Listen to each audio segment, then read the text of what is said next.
PSL final খেলতে অনুরোধ করে নাহিদকে নিচ্ছে পেশোয়ার জালমি। যদিও ফর্মে আছে বাবর আজমরা, তবে পাত্তাই পাচ্ছে না তাদের বোলাররা। এমন অবস্থায় শুধু ফাইনাল ম্যাচের জন্য তামিমের কাছে নাহিদকে আবদার করেছে পেশোয়ারের মালিক। বাংলাদেশ দলের পরিকল্পনায় শুরুতে ছিল ভিন্ন ভাবনা। পাকিস্তানের বিপক্ষে টেস্ট সিরিজের আগে তরুণ পেসার নাহিদ রানাকে বিশ্রামে রাখা, কিন্তু শেষ মুহূর্তে সেই সিদ্ধান্তে পরিবর্তন এসেছে।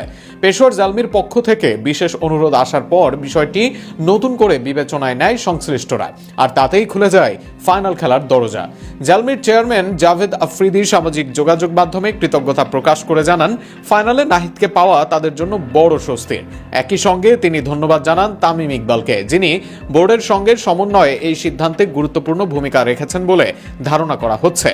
যদিও আগে থেকে পরিকল্পনা ছিল নিউজিল্যান্ড সিরিজ শেষে তাকে পুরোপুরি বিশ্রামে রাখা হবে, তবে বাস্তবতা বিবেচনায় সেই অবস্থান থেকে সরে আসে বাংলাদেশ ক্রিকেট বোর্ড। মেডিকেল টিমের মতামত ছিল, যদি ওয়ার্কলোড নিয়ন্ত্রণে রাখা যায় তাহলে বড় ম্যাচে খেলা তার জন্য ইতিবাচক প্রভাব ফেলতে পারে। রোববারের পাকিস্তান সুপার লিগ ফাইনালে নাহিদের ভূমিকা তাই সীমিত রাখা হচ্ছে। দীর্ঘ স্পেল নয়, বরং ছোট পরিসরে তাকে ব্যবহার করার পরিকল্পনা রয়েছে, যাতে ক্লান্তি বা ইনজুরির ঝুঁকি না বাড়ে।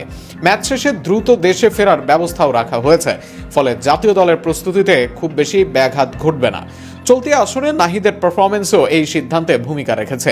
শুরুটা কিছুটা সাধারণ হলেও পরে ধারাবাহিকভাবে প্রভাব ফেলেছেন তিনি। তার গতি, বাউন্স আর আক্রমণাত্মক বোলিং ইতোমধ্যেই নজর কেড়েছে। সব দিক বিবেচনায় এটি কেবল একটি ফাইনাল খেলার সুযোগ নয়, বরং বড় মঞ্চে নিজেকে প্রমাণের আরও একটি ধাপ।